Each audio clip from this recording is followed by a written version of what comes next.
come back down here. Okay. Click and click.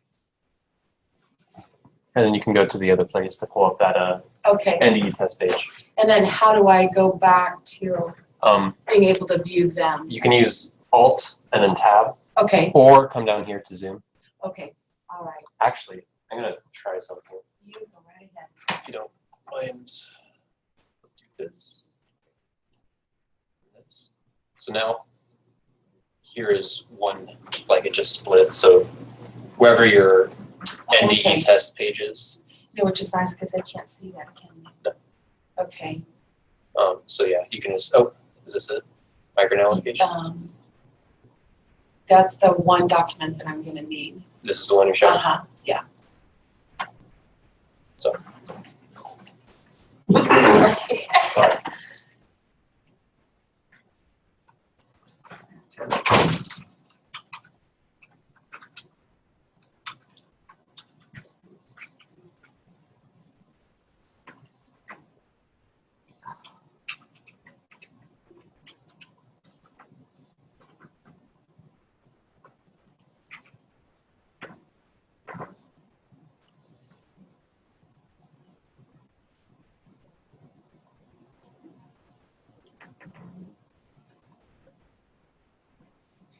Where it will be. And you're just gonna read, do you want them to see this at all? I do. Okay, so when you do want to see them, Okay.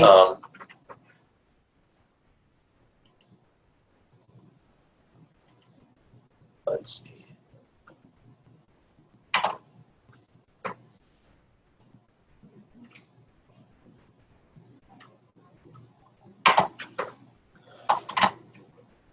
Share screen. Okay, then I'll just pull up that one. Okay. Share this screen. Oh yeah, so now you can still see this on the side. Okay. So, And will they see that full screen or will they see it like split screen how it is? I think they will just see the web page. They'll just see from. Okay. So you come down here, hit share screen, Okay. and then you'll hit stop sharing when you're done talking about it. Okay. And it should pull this back up. So Okay. All right. you're good. Thank you.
Good morning, everyone. Can you hear me?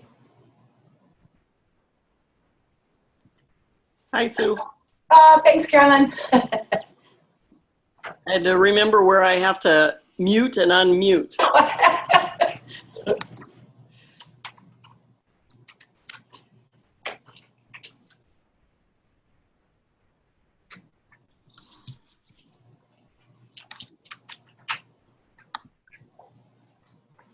And I don't typically, typically I'm not the one that connects, and so I feel successful. You can hear me and I see you. Good job. Cynthia will be joining. We're in Cottonwood, so Cynthia will be joining me here shortly. All right.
We have my nephew, my niece, husband,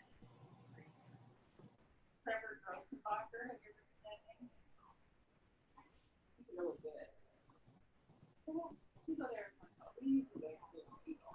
Oh, yeah. Great group. Great group. Yeah. Fun, fun, fun.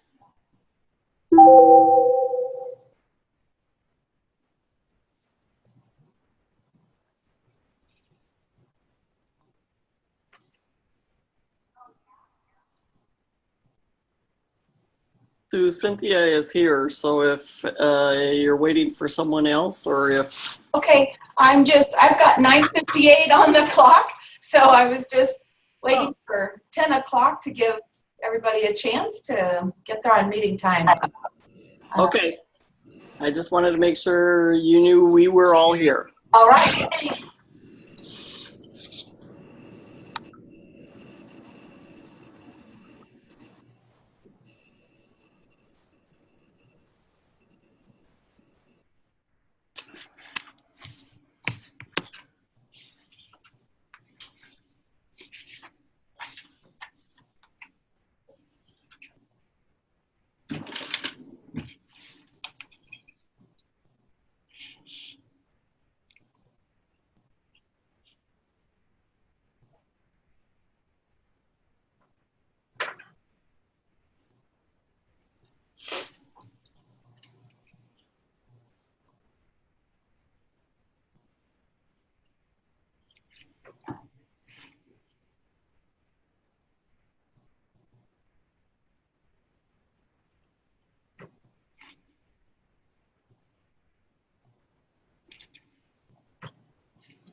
Well, by the looks of Cheryl Feakin's clock, it's 10 o'clock straight up.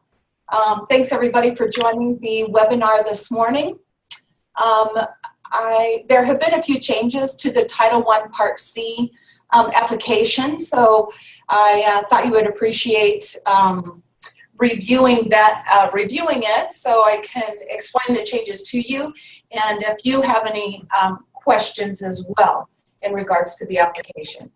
One of the other things I want to mention, a few of you are on the line, but typically I'm not the one that sets up the Zoom meeting, so if I have technical difficulty and you see me leave the room, I'm getting assistance, but I'm going to be positive and and make it through this. So, I'm going to share, I'm going to share the application, and it is in the test environment. So it's pretty much the same, but there'll be a few things I'm not able to display.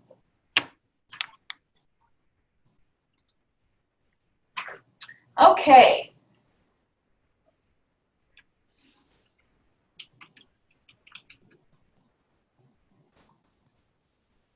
All right, can everybody see the application within the grant management system? Yes, I can see it. Okay, thanks. If you're a first-time user in the grant management system, this screen will display, but underneath the Migrant Education program, there will be a yellow highlighted Create button. So if you're starting from square one, you first need to create that application. I'm not able to go back to that particular slide in the testing environment. So anyway, since this one is open, I'm going to open up the application.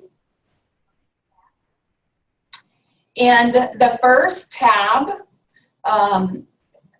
first I'm going to explain one other thing. 17-18 year, the code was different. Many of the codes changed, and Carolyn, I'm going to ask for your support, or any other fiscal folks that are on the line, because I'm still trying to learn those new codes myself. But no doubt our financial folks are very well versed in that, and certainly ahead of me, I'm sure, in learning those changes. First of all is the guidance tab, and it's really just a basic overview of the Migrant Education Program and the statutory purpose of the program. So there really isn't anything that changed within this. There may have been a change early on in ESSA. I think there were 6 different items, and now there are only 5. The second tab is the Allocations tab, and this tab is the total amount that the LEA or the LOA is receiving for the 2019 year. So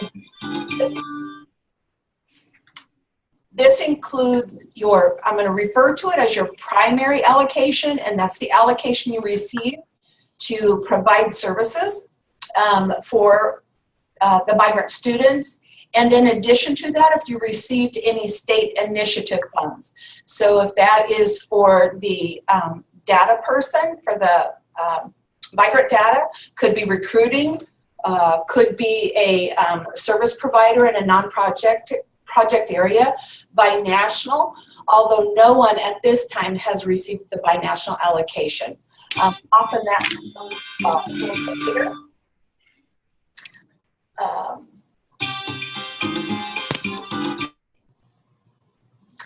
I don't think that's me, but I'm hearing music. Are some of you hearing music also? Okay. And it stopped for me. Has it stopped for you? Okay, good. All right. So this is the primary allocation as well as any of the state initiatives. One of the things it added this year is a breakout then of your primary allocation and then the amount for each one of the state initiatives, which again gives you the total that you will receive, have received. The next one is the contact information. Again, this stayed the same.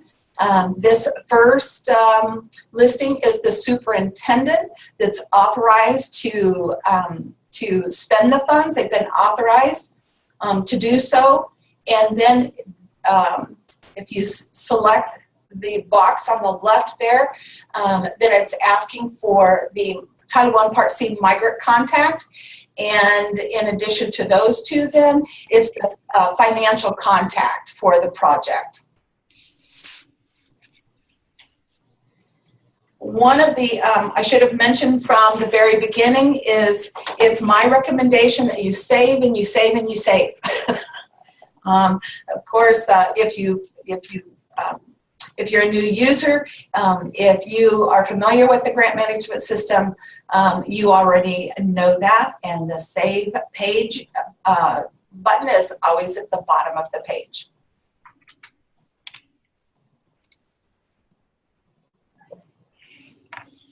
I jumped into this pretty quick, but I should have mentioned in the beginning too, is that Danielle Waite is on the line and she is monitoring the chat box. So she will be sure and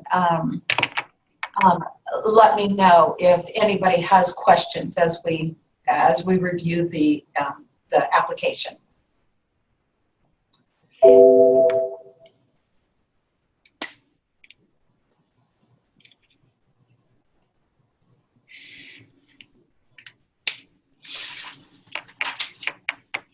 Oh, that's right. See, it's telling me I need to save.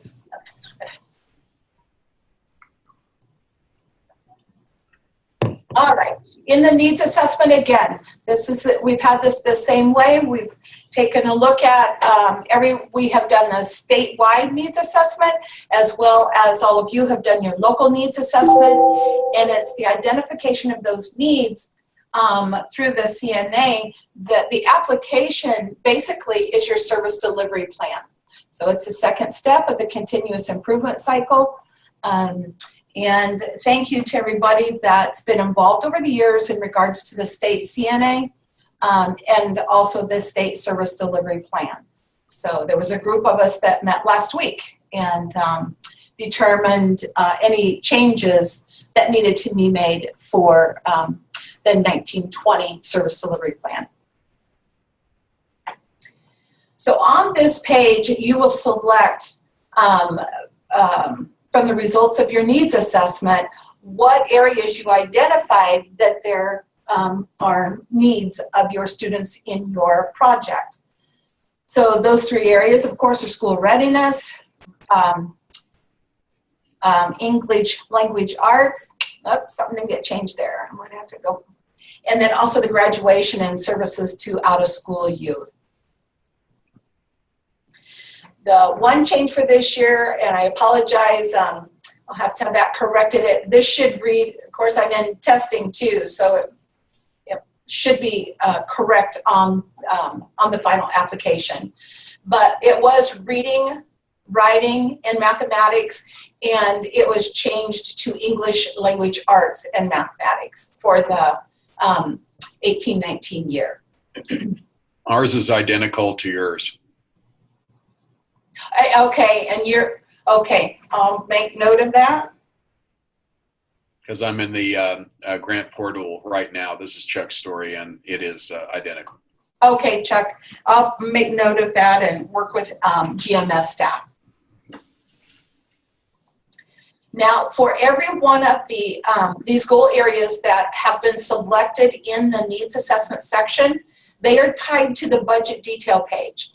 So you will see then in the budget detail page a section for each one of the goal areas. Then in going to the goals and needs tab,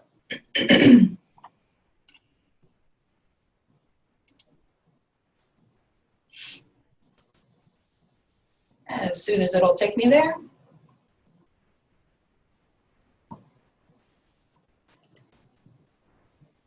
There we go. So we have the three tabs, the school readiness, English language arts, and then high school graduation and services to out-of-school youth. The strategies and the MPOs, the MPOs are the same as prior years, and the strategies are basically the same as well, that we're looking at supplemental instructional services in preschool at the pre and post assessment.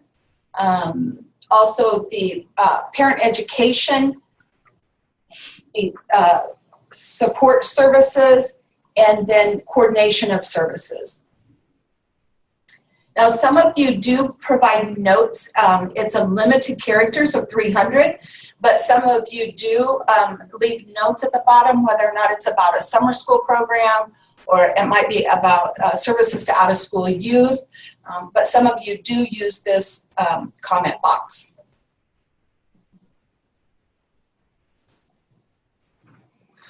And again, within the English language arts and mathematics, no changes in the application. Again, MPOs, and then the different strategies that your project will be using to meet those MPOs.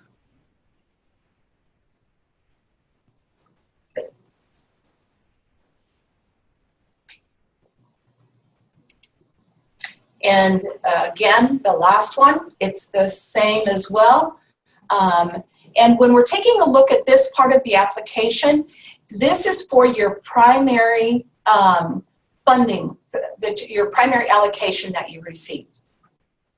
So when you're focusing at these school readiness, English language arts and math, and high school graduation and service to SY, again, we're looking at the students you've identified in your project area.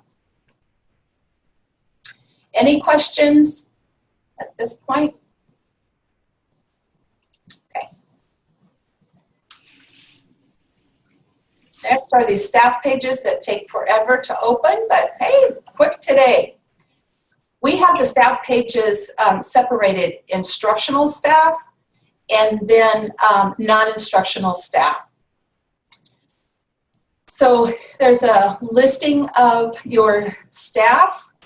Whether this is in the regular school year or summer. Some of you do indicate if it's summer staff. And again, what school building they are at. Now this may be, if you're a regional project, it may say ESU 7, ESU 1, Head Start. So if you're, again, if you're a regional, it's really who your fiscal agent is, who that assigned building. Unless it would be a service provider and they are at one designated building. Types of staff, there's 3 types of instructional staff: paraprofessional, service provider, or teacher. The next column, you're providing their total contracted salary. So if they are, let's say they're half-time paid through Migrant and the other half they're paid through the district, you're still giving a total contracted salary for that individual. And then the FTE, just a portion or percentage of that FTE that's paid through Migrant. And then the portion of that salary, how much is paid through the Migrant Education Program.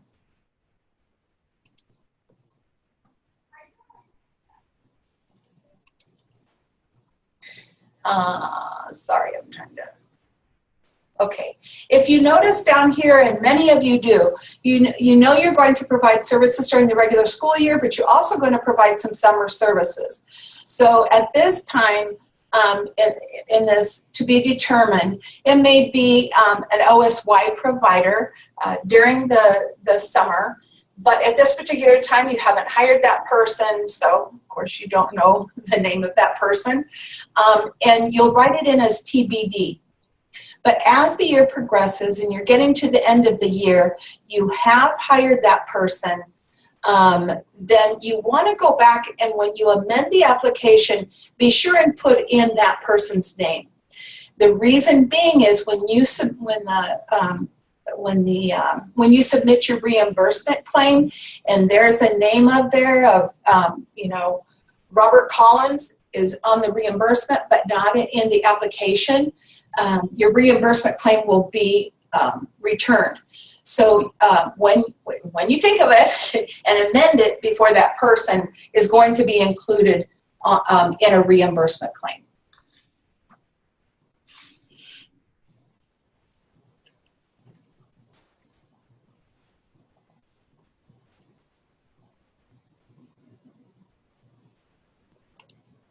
Okay, and it's the same for the non-instructional staff.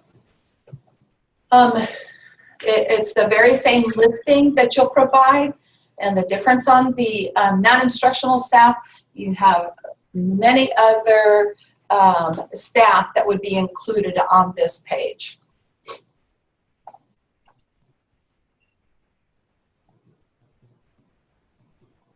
Okay, so again, this staff is for your primary allocation. And so you will notice there is a change in here that the recruiter is not listed, your data specialist is not listed. That is because you've received a state initiative, you've received state initiative funds for those state initiative activities.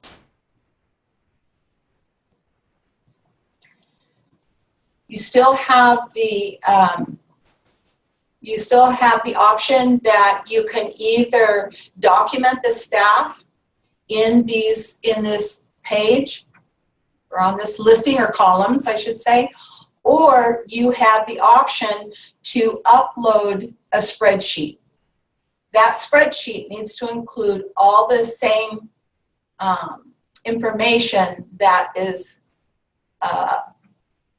that you would provide in the column.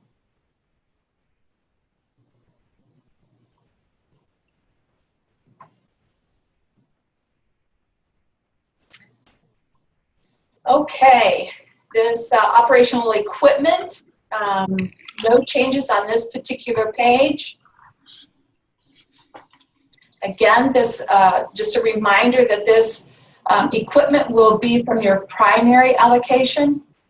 So this will not include equipment for recruiters or for data personnel. That will be in the state initiative section. And of course, then we have the capital assets, which shouldn't be completed for Migrant. This is for anything over the cost of $5,000. And so the project director or administrator and I should have had some type of conversation as to why there would be a purchase over $5,000.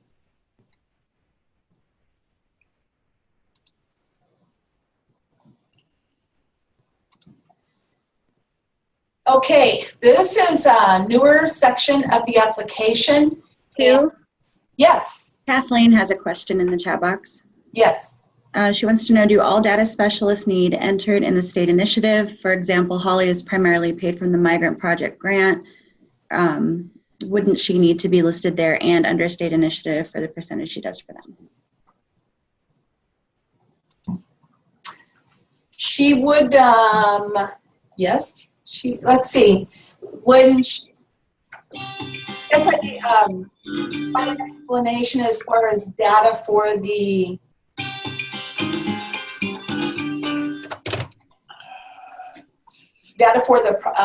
project.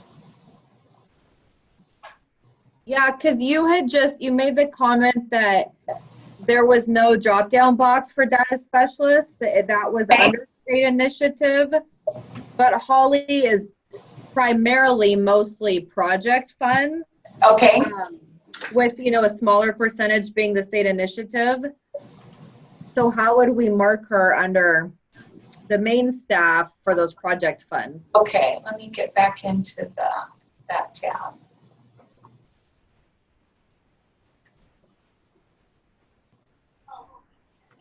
Sorry. No, you're fine. This mouse is got a mind of its own.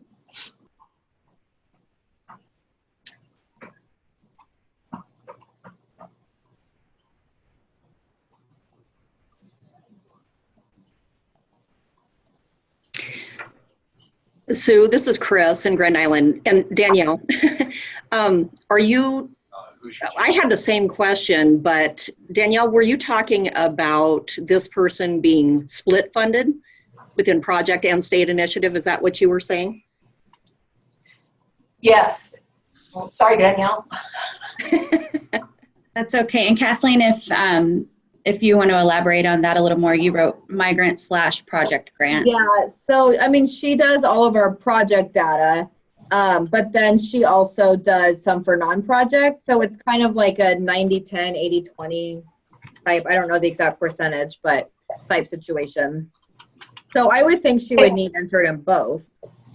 This is what I'm, actually everybody received state initiative funds for their data. So if she's doing all of the reporting, so if she's, as far as the enrollment dates, withdrawal dates, that's all considered part of the roles and responsibilities of that data person. And so that would be part of the state initiative. Okay, so I should take her out of the migrant project, the Hastings project budget, and put her all through the state initiative? I would, unless there are certain things that are just specific, but I'm thinking from what I know that her role and responsibilities is she's tracking as far as, like I said, the enrollments, the withdrawals, whether they're no longer eligible, any of that. Everybody has been provided additional funds because in giving it some thought, that though it's a state requirement, but what was happening is you were using your student service funds for state initiatives, state requirements. And so everybody received funding for that. Now, I'm pretty sure that in your, that there were sufficient funds for that person, whatever FTE they were listed as that, Kathleen, but we can certainly go back and review that.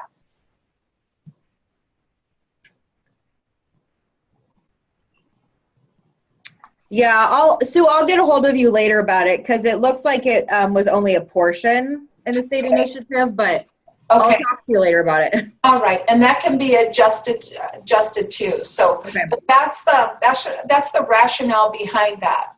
Okay, so that and actually, really, it's one of those light bulbs that go off. It's like, okay, we've allocated state initiative funds to the regional projects, but hadn't considered that for the district projects.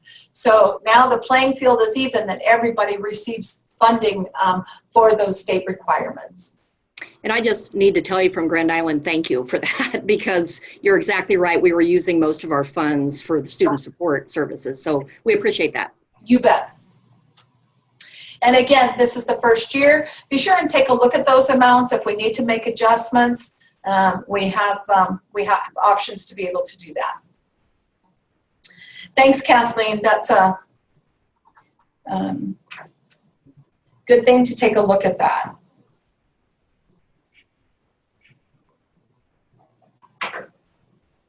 All right. Okay, we did equipment. Okay, ready for state initiatives. This is going to look more like your needs assessment section. Again, gives a brief overview of the state initiatives. And at this time, the state initiatives for Nebraska is the Binational Migrant Education Initiative.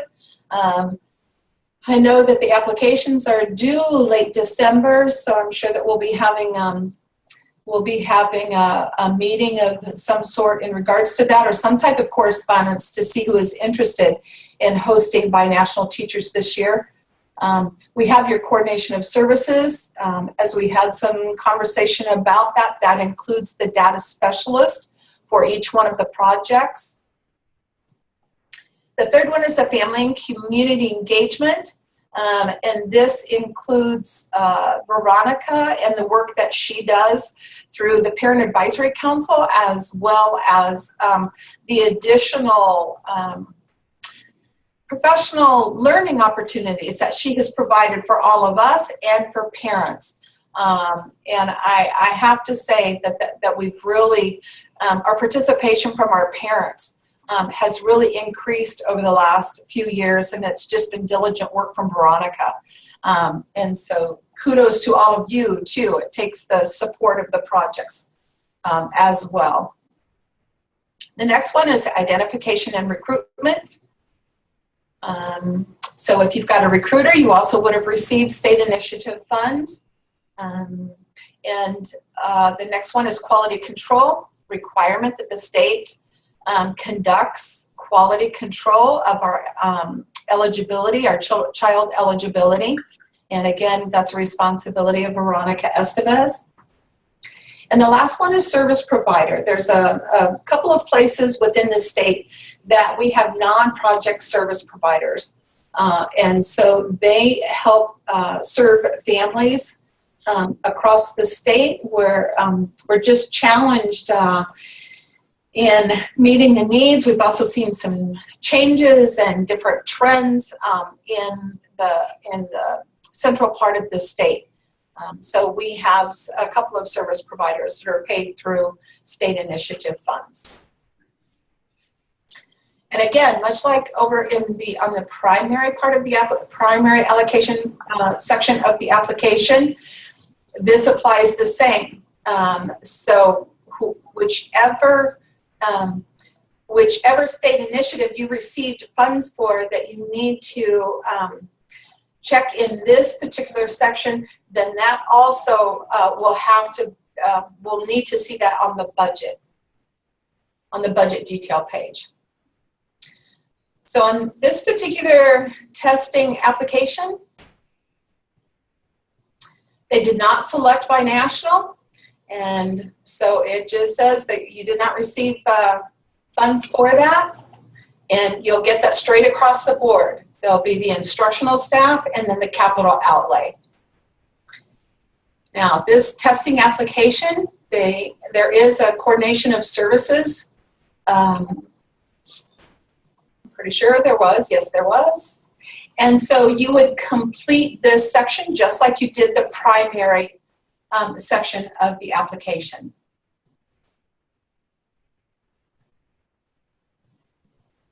Do you guys see this application in full screen, or is it just half? It's half. Okay. I'm not sure how to fix that. I'm going to leave it so I don't lose you. But the same thing then you would do if you're going to purchase equipment in regards to any of the state initiatives. You would list those items here. And then it always asks you for a location.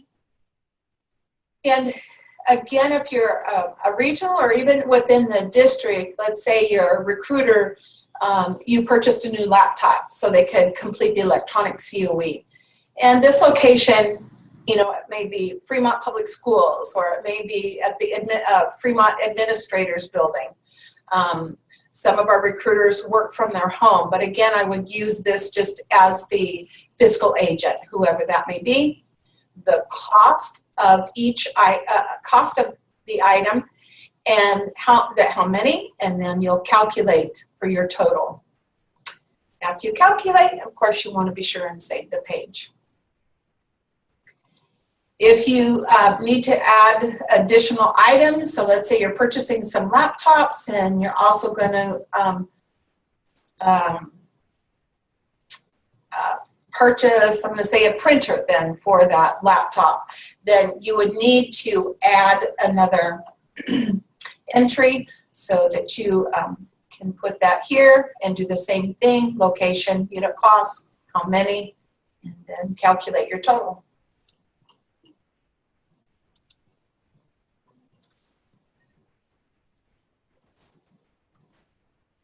You would do the same thing. They've received an identification recruitment. This page is going to look the same.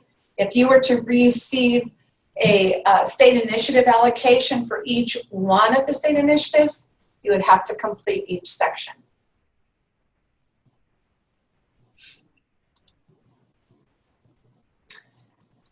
Sue, this is Chris again, sorry. Oh, that's fine. I probably should be putting in the chat box, but it's right exactly where you're at. So in the state initiative, or the allocation that we received, like for recruiter and data entry, yes, they also received a portion of dollars for supplies and like professional development. Does that break down in, I'm not on the actual application like you were, but does that break down in that area as well? It does. Okay. So let me go into, I wasn't sure if we were going back to this, so let me get in that budget page.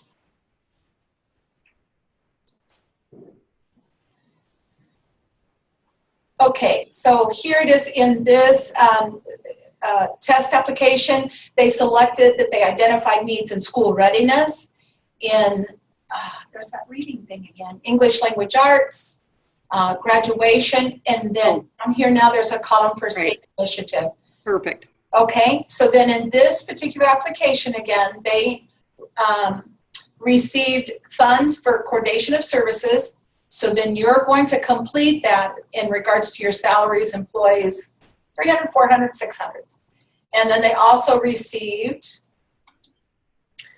identification recruitment. I wish these were in alphabetical order, but they are not. It's due to the listing of the numbers, the codes. So I tried, but it's that way. Okay, so then you're going to do the same. You're going to fill this out for IDNR. Now, this is where there's changes, not just in Migrant, but overall, and that is in regards to the object codes and then codes within those object codes. So, of course, with salaries, benefits, and now this is the professional and technical services. Those used to be different, and like I said, my knowledge level on this is rather limited. They've had a couple of trainings within NDE, and unfortunately I was out of the office when those occurred, so I need to get up to speed on that myself. Again, and then they combine the 400 and 500s in regards to purchase services, 600 supplies, and the 700 is the capital asset.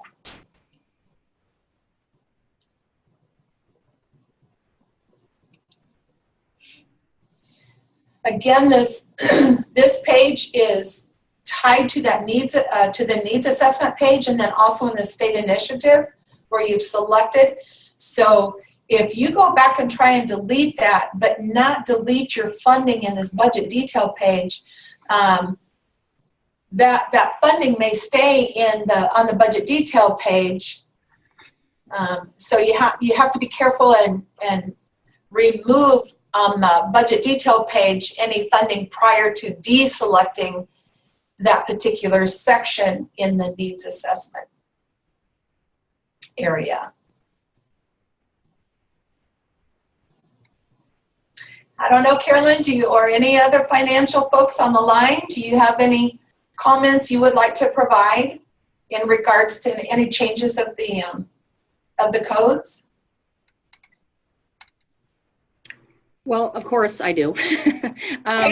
Actually, Sue, when we were at the last committee of practitioners, and this might be helpful for folks out there, but NDE, someone at that meeting gave us just an object codes little cheat sheet. Okay. It was through NDE, and it had like the 100, 200, 300, and then just like what would be appropriate where I was at. expenditures. And it really is helpful. I did it when I did the ESSA grant before I submitted that. All right. So if you have access to that, or okay, I'll be sure to get that sent to everybody. It's really helpful. Yeah, great. Bigger. Thanks, Chris.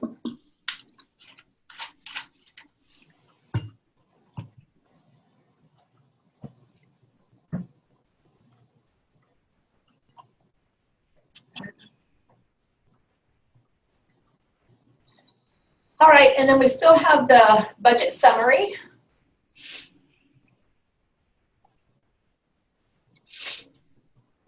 And this is just a different layout for you of what was entered in on the budget detail page. Okay.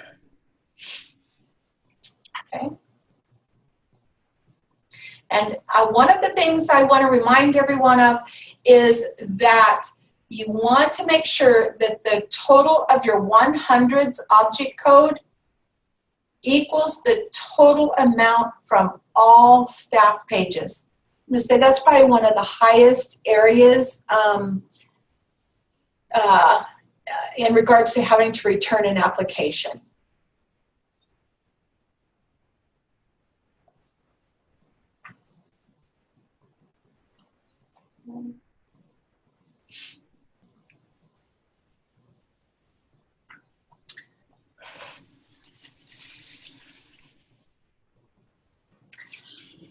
If there's no further questions, I'll move on to the next step.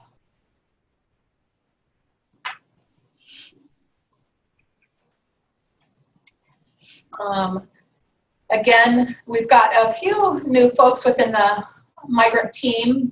For those users, you know that when you are ready to submit the application, that you run your consistency check.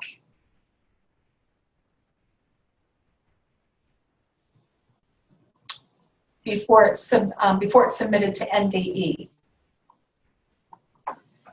Now, many of you, before you submit the application, and this can help with the turnaround time of the approval of the application, is many of you will call ahead of time and say, I've completed the application, can we review it?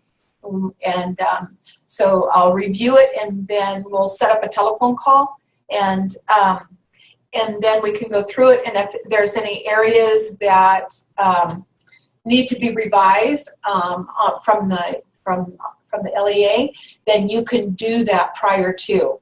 And then once it's submitted, we've already given it a good review, and it really goes through the approval process much quicker than the return and back in, return and back to NDE. So anyway, as a suggestion, certainly not a requirement, but many of you do that.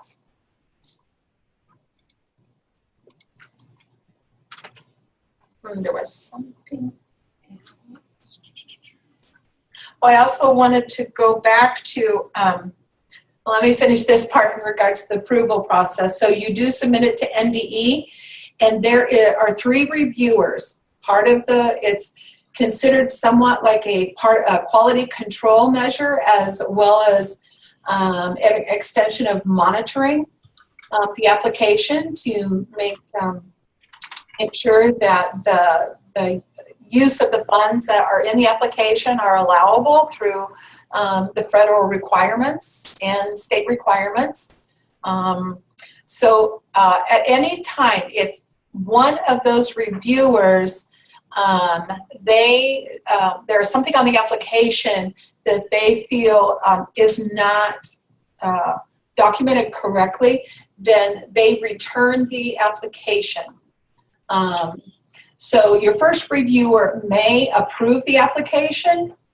Benjamin Zink is the first reviewer, I'm the second reviewer, and Diane is the final authorized person to approve the application.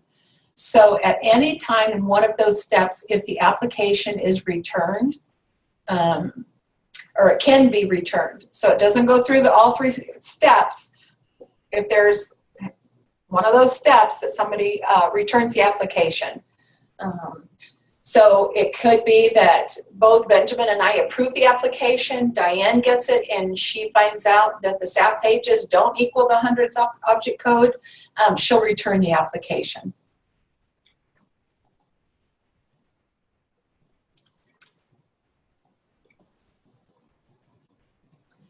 In regards to the budget page, also, if on the front page of the grant management system, if you want more information in regards to those codes, there is the new and revised object codes for the 1819 budgeting purposes. So if you want details of some of those changes, that document is available. But I'll also be sure and send the document that Chris mentioned that was distributed at the Committee of Practitioners meeting. So thank you, Chris. I forgot about that.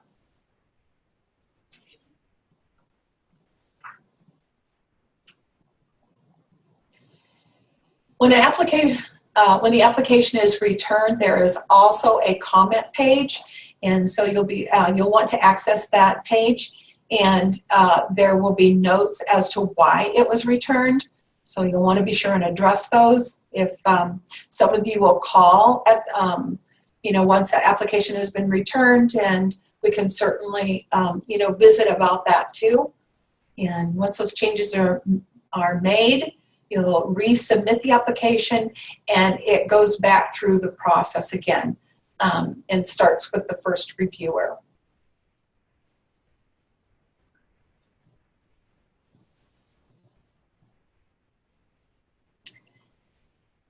The application opened on November 13th. Wow, it took a long time. I've been working on this since July, so it's kind of a, it can be a challenging process, but I know it's a hardship for all of you to open that late. We're forever trying to change that. We didn't meet that mark this year, but I'll go right back at it in January for next year. And the closing date, I believe, is December 21st. Sue, can I ask a question going back to one thing that we discussed with money for the state initiatives? You bet, Chuck. It's more of a clarifying statement to make sure that I understand it. So the person who's in charge of recruiting and identification, and also we got state initiative money. Many of the districts this year got for coordination of services and identification and recruitment. So we got money from you folks for that. So that person who is designated for that money should be under the state initiative page and not under the regular grant page for non-instructional staff, correct? That is correct. Okay.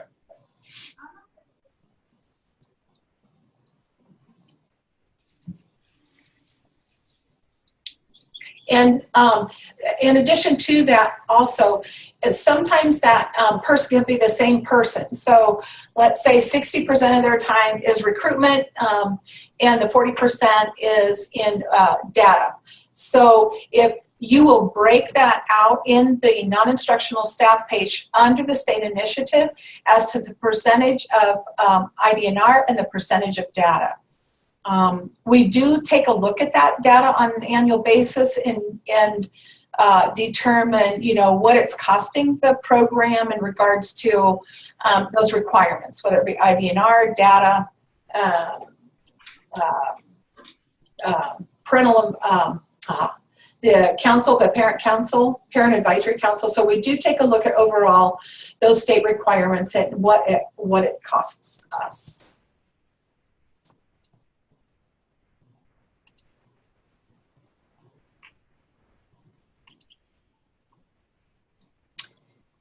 Any other questions?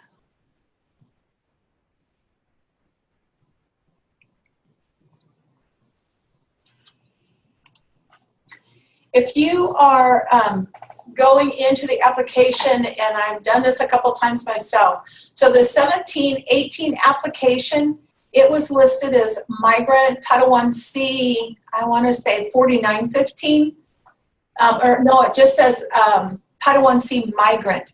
And that's for the 17-18 year.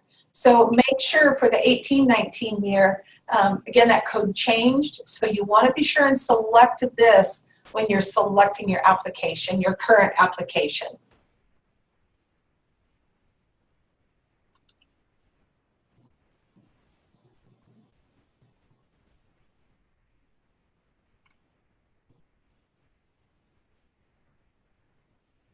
Look, there's no further questions. I appreciate, again, you joining the meeting this morning.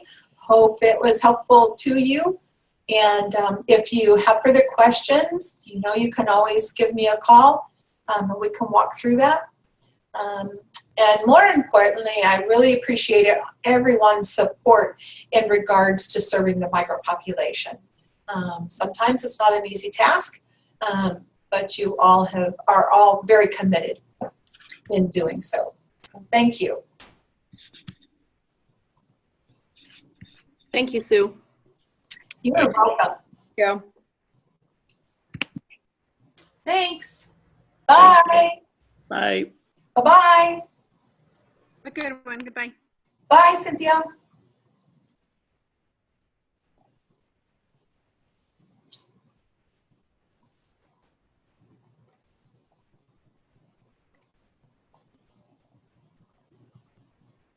Hi, Vanessa.